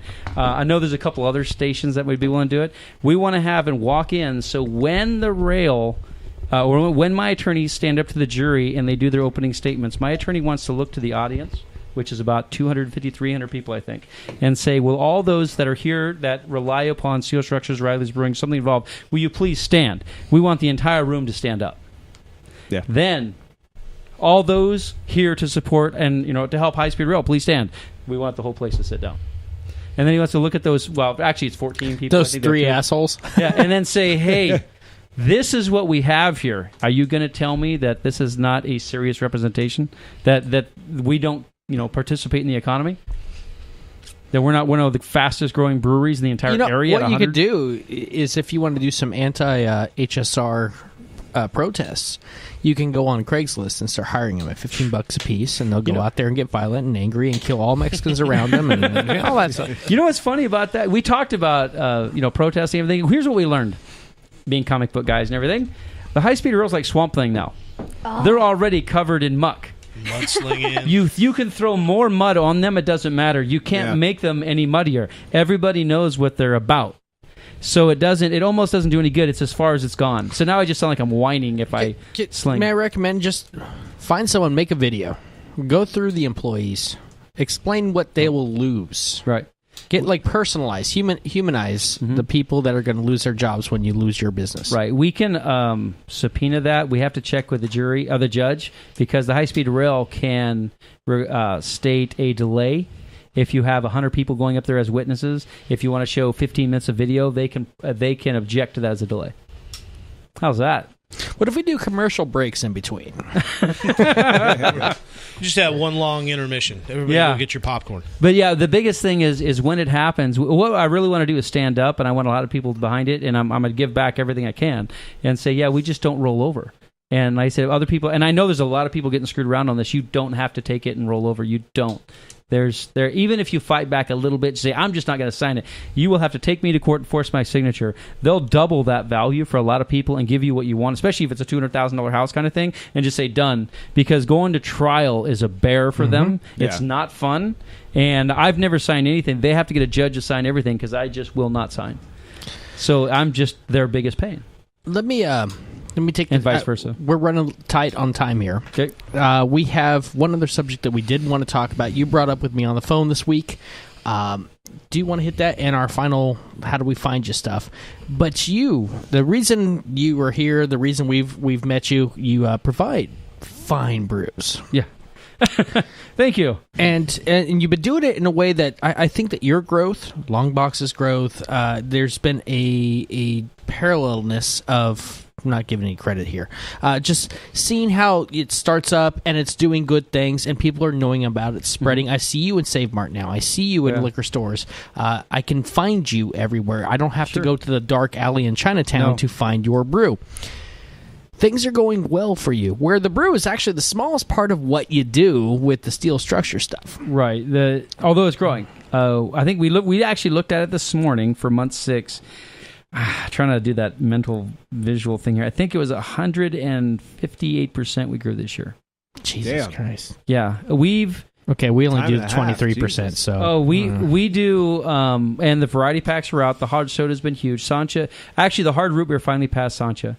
But otherwise, Sancha was our best seller. The variety packs are out. So if you go to Save Mart, we were on ad for Father's Day. It was like $16.99 at Save Mart. Costco just picked up, did 5 pallet drops in some of the Costco stores.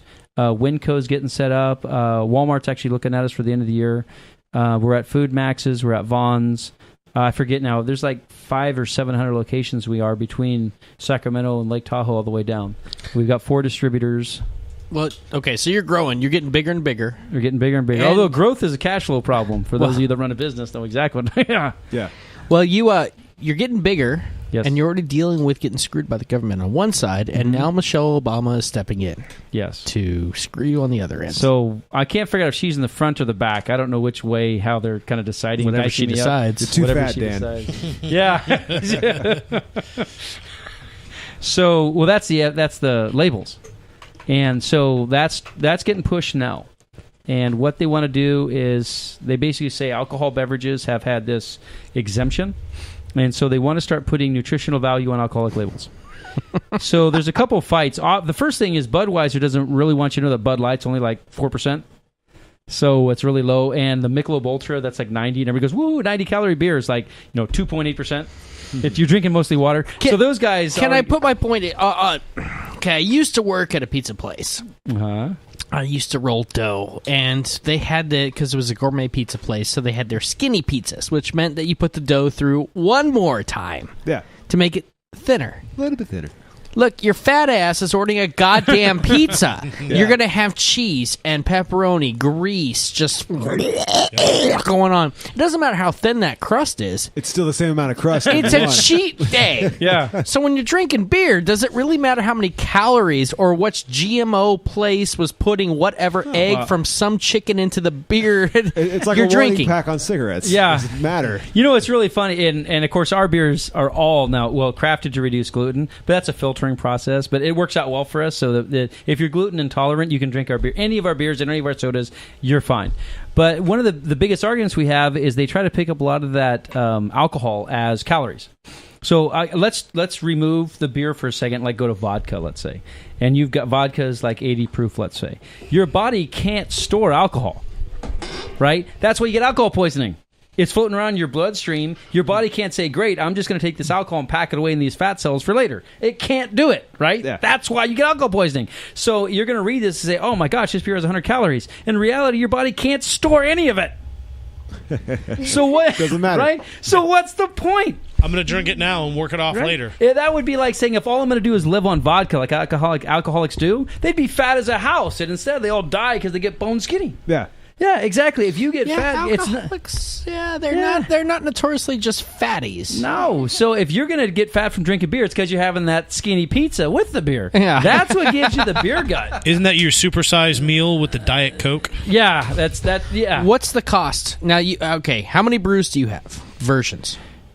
Gosh, we've got over 20 now. Okay. We've got 4 cores, a seasonal, a specialty, the Roopers and 6-packs, all the other sodas variety packs. 22 ounces are coming for the sodas. So you're like the brew pub will be taking you're like off 2% of Samuel Adams with that 987,000 summer brews they have. Yeah. Sam Adams. Yeah. How much to test each one of those?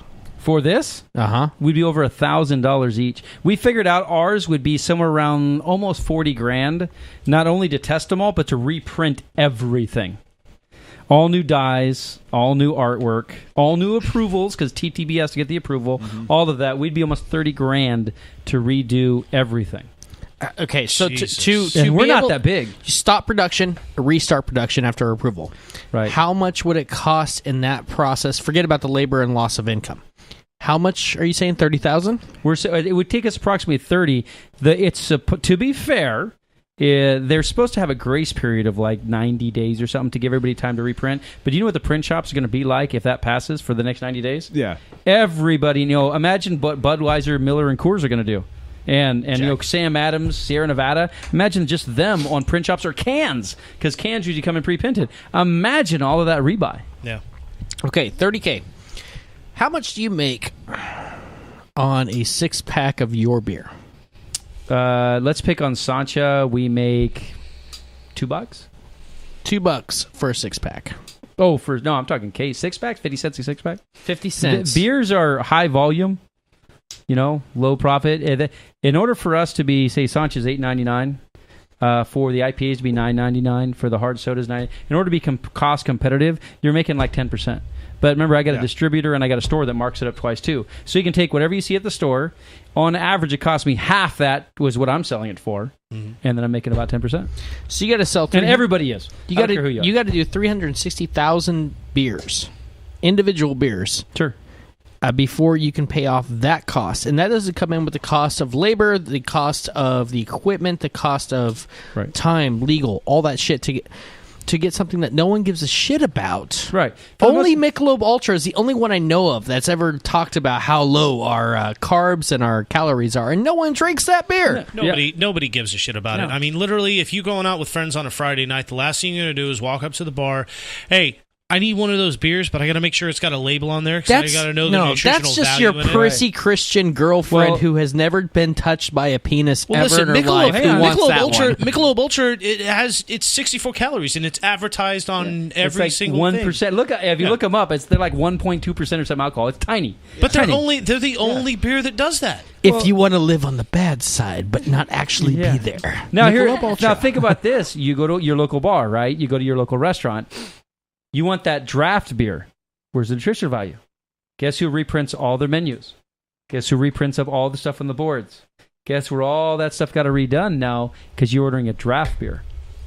They have to follow suit as well. Well, it's just like because really, when it came down to it, the FDA had the push for like fast food restaurants to put up all the calorie counts Right. on all their boards. So McDonald's, Burger King, you see Chipotle. I mean, it just every restaurant you go into now, short of local mom and pops who just haven't really caught on to it, but everywhere you go now has a calorie count. Sure. But there's no real direct impact or influence for alcohol because I mean you're still just going to drink it.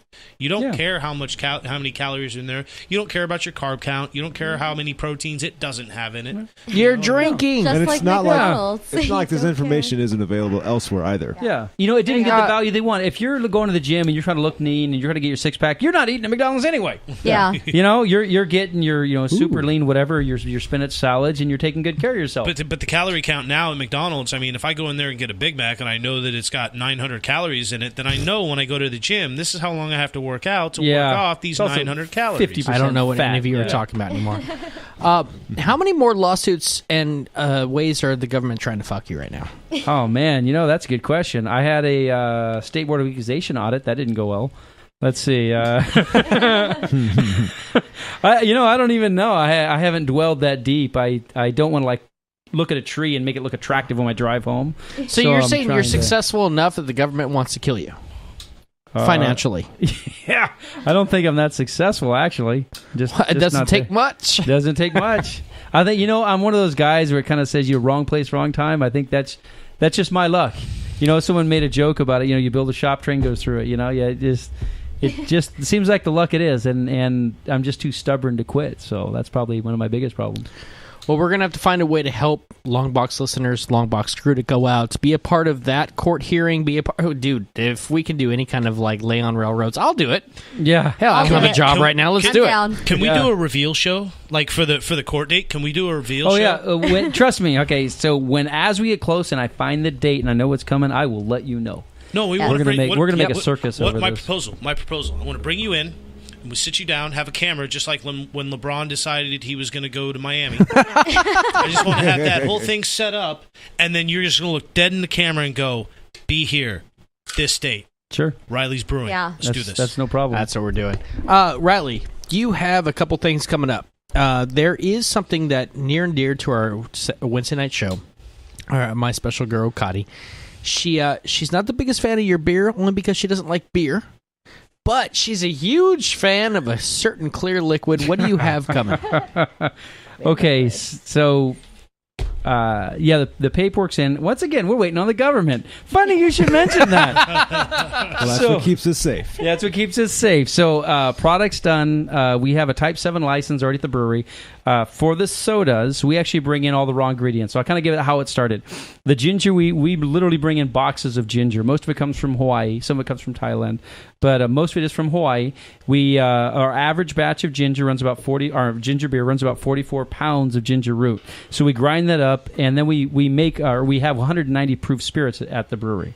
So what we do is we set the ginger, let it soak overnight. Oh yeah. You don't want to set this on fire. You'd never see it. Yeah, just lay it on your skin and you're You don't drunk. want to drink it either. No, we try. I was like, okay, how can we just get a little taste to make sure the potency's right? There's no way. I couldn't even swallow it. It soaked into my tongue and my cheeks faster than I could even swallow it. I mean, So what you're saying is out there at Riley's, you're making some shine. no, it's legal. Legal shine. It's legal shine. So, and then we do it with the vanilla. We do it with the orange oils from the press of the on and on. And then, so that's how we get it. We said, well, we already got all the equipment. I've already spent all the money.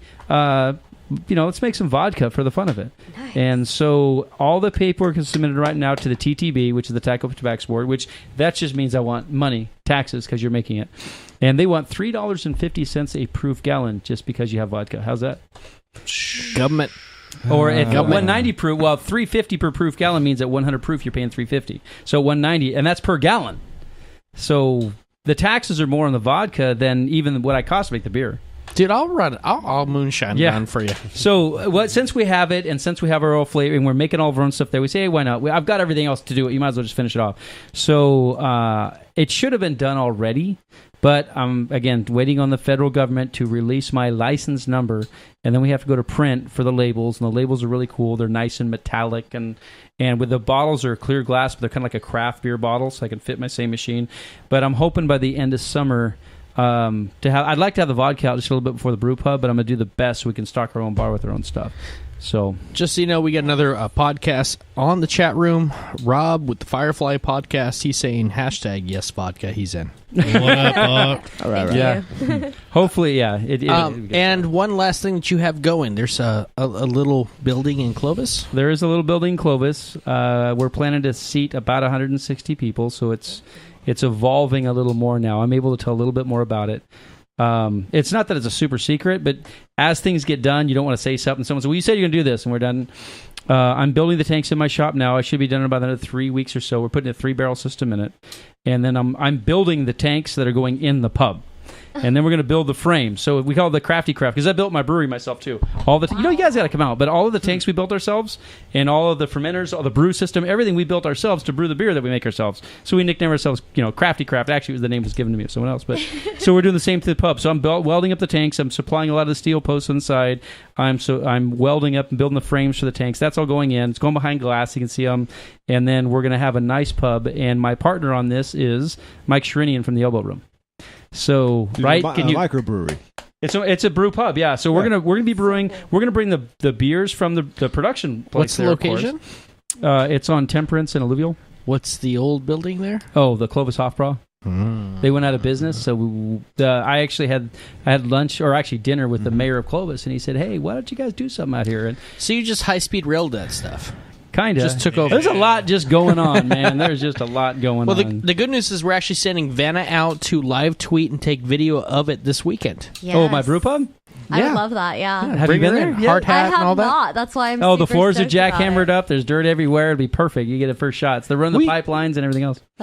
We need to do that. We need to make that happen. We're guessing October. I know that it should be around the end of October. We don't know the exact date yet, but we're guessing October 22nd, my birthday. I can neither confirm nor deny. Actually, we just don't know the time schedule.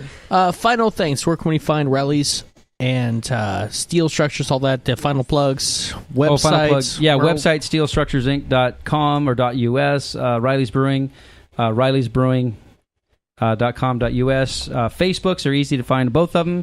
And for Facebook, it's Steel Structures. I think you have to type in Madera because there's a couple others in other states. Riley's has a federal patent, so nobody can use the name Riley's Brewing in all 50 states. And I have trademarks on all of my beers as well, so no one can copy the names. Steel Structures, California corporation. Didn't think about it way back when, so there's other Steel Structures licensed corporations. But Facebooks, websites. My wife has her swag page up there, so you can get some hats and shirts and all that good stuff she makes.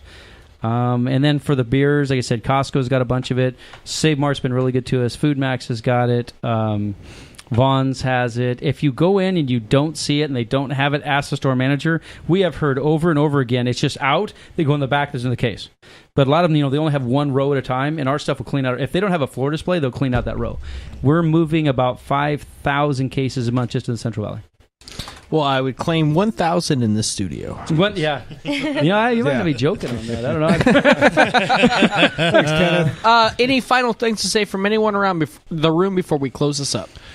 I was just going to close out my portion of it by saying, Dan, I know that you build the tanks out there, so we could really, really, really endeavor on this moonshine thing, man. You already know how to build the stills. So, and I got some recipes, homespun recipes. Homespun recipes. Well, right now our recipe is double distilled water, deionized water, RO systems, and then pure clean coming out the back. I don't know what that means, but I know it's a good night. It's from the future. It means it's clean. The shop is a time machine. Yeah. It's organic. Wow. All right. Well, next week. Funny you should mention that. No, we're going to have someone in here. I'm actually hoping, I haven't heard back yet, but vape.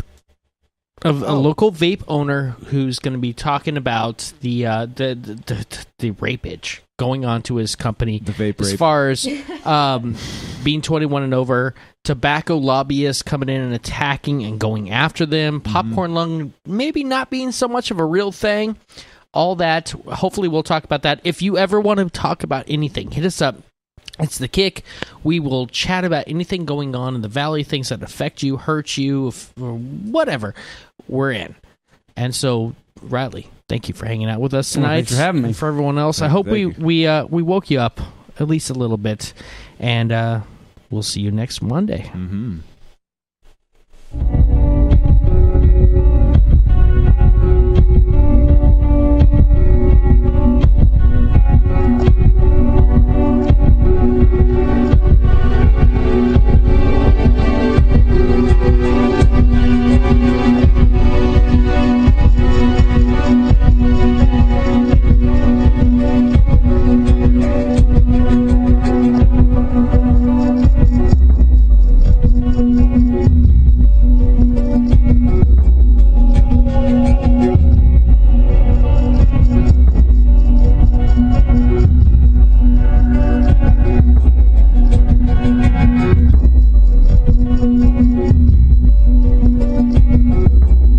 Listening to The Kick on Longbox.FM. The opinions expressed on The Kick aren't necessarily those of staff, management, or sponsors. The Kick is written and produced by Chris Dowdy and is a presentation of Longbox.FM.